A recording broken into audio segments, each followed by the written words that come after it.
Ever since I let slip that I've been taking a creative writing course at university, people have been asking me on good tips for how to be a good writer.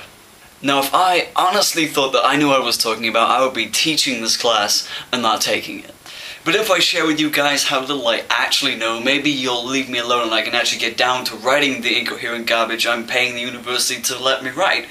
So this will be the introduction to a video series on how to be a good writer that will pop up from time to time whenever things are a little bit slow for my channel. Who knows, I may even sprinkle this thing with a little bit of my own prose from time to time because a lot of you have also requested that I do that. But first things first. Harry Potter fans, Twilight fans, turn the video off now.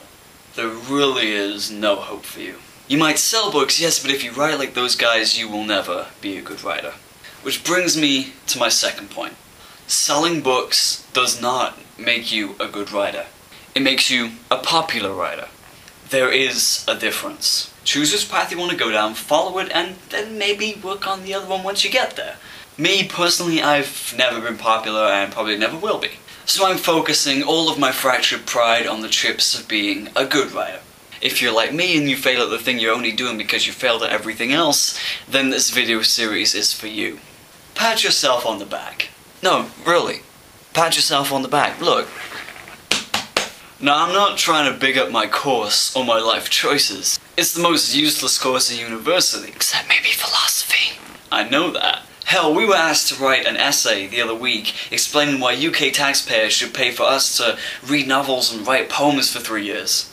And honestly, the best answer I could come up with was that it kept us off the streets selling crack to their kids. The last person I want to address is Mr. Your videos are always so well spoken, this course must really be working out for you. If you've been paying the remotest of attention to what I've said or my surroundings during my videos, you'd have noticed that I've done a grand total of about 3 scripted videos since I got here, compared to the over 100 I did when I was in high school.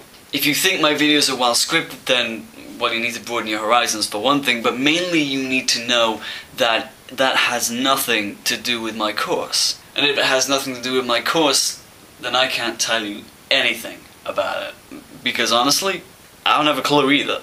And before we start, I just want to make one thing clear to you. You don't have to take a single thing I say in this series seriously. Like always, most of the stuff I say here will be ridiculous, ignorant drivel. And I feel absolutely no shame in you judging this series exactly the same way as everything else. So now the curmudgeon diatribe is over, it's time to give you a little taster of just what exactly this series is going to contain. Golden rule of writing, number 1. Know what you're doing. This is by far the hardest, most annoying, most frustrating rule that anyone has ever conceived. But it is the most effective one.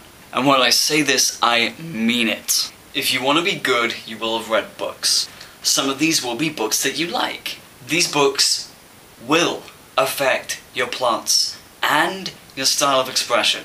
If you can identify how, you're on your way to success. And if you consciously did it on purpose and managed to twist that to suit your own ends, I commend you. Don't think of it as plot stealing, think of it as recycling. Think of it as being geo-friendly. Hell, with the amount of trees they have to kill to print your books is the least you can do. Oh, and to Mr. and Mrs. My plots are original? No, they're not. Someone, somewhere, has thought of something similar, and they've written it down. Whether it's actually original or not isn't important, it's the mentality you have going into it that's important. So put aside your ego and for God's sake, learn your influences. This rule of knowing what you're doing also applies to your sentences. You can never spend too long on a sentence. You can never spend too long on a single word. There's nothing worse than reading a piece where it's so clear that the writer hasn't really thought or perhaps even cared about how they say what they say. They've just got a plot and they've just wanted to throw it down on the page. Every word, every sentence must be deliberately chosen for a purpose. I don't care if you stare at the computer so long your eyes melt or you have to cut your wrists with a pen. It will be worth it. Hell, why do you think I got these bad boys? After all, good writing comes down to 3 simple steps. Write a good sentence. Write another good sentence. Repeat steps 1 and 2 until complete. How you write these good sentences, well, that's a whole new video. And for the 3 of you that actually managed to watch the video this far, you'll just have to wait until next time. Now it's time for the witty feedback. So insert your witty comment here. And before you post it, read it, delete it. It wasn't witty, and it never will be.